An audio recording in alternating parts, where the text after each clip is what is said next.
as we jump off into the endocrine system, let's go over the three main components that you'll need to build your fund of knowledge in this topic.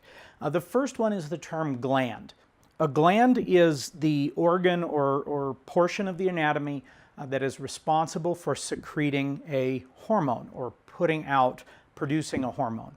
A hormone is defined as a chemical messenger, and a target is, you could define that as the recipient of the message.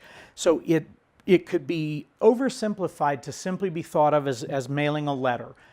If you write a letter to somebody and you stuff it in an envelope and you mail it to your friend down the road or out of state, you've essentially had that same sort of pattern take place. So the person producing the letter, you'd be the gland, the letter that you're writing would be the hormone, and then your friend receiving it would be the target.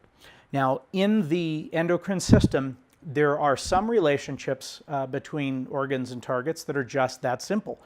It is simply one gland that secretes one hormone that acts on one organ. There are also more complex relationships, what your textbook calls master gland or master-slave relationships, in which there's actually an extra step. And so what that looks like is that organ A secretes hormone A. Hormone A acts on gland B as its target. Gland B secretes hormone B, and hormone B acts on the target organ itself.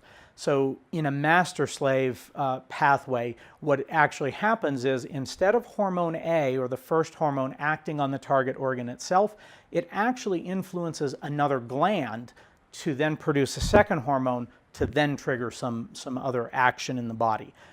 So there are some examples of that in your book as far as which one is which, but I will give you this, that the pituitary and some other glands that are in the brain or near the brain tend to be the ones that are masters. As you move to some of the ones like the adrenal glands, those tend to be relatively simple relationships. So there will be some elements there that you need to know about where things fall in that regard. There's a couple other things about it, the endocrine system and hormones, that you need to be very familiar with. One of them is that not all hormones exist exclusively in the endocrine system. The adrenal glands, for instance, secrete epinephrine and norepinephrine. Well, in addition to being a chemical messenger, epinephrine and norepinephrine are also neurotransmitters. So your book and the RMA test sometimes refer to those as neurohormones, meaning they are not only acting against targets, chemical targets, organ targets, but they're actually also used in the nervous system to cross synapses and send messages across synapses. So some endocrine hormones exist exclusively in the endocrine system. Others actually have more than one role in other body systems as well. This particular unit will have you memorizing a fair number of hormones and their targets and their glands that secrete. And the reason is this: it's not all meaningless knowledge.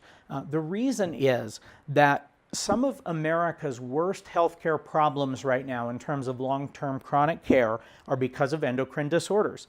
The #1 most prescribed drug in the United States, at least for the last couple years and maybe more, has been levothyroxine or Synthroid, a medication given when a patient has hypothyroidism.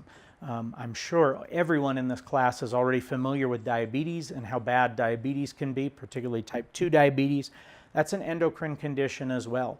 So an understanding of the hormones and sort of the inner workings of that system help you understand why patients develop diabetes and how they can help themselves, or why things like hypothyroidism are prevalent, or what can be done to fix them. So it'll be good for you to spend a little bit of time looking at the hormones and making sure that you can identify which hormones go with which glands and targets, and the abbreviations as well that go with each hormone. We won't be memorizing them all, but we'll be memorizing a fair number of them in that portion of the course.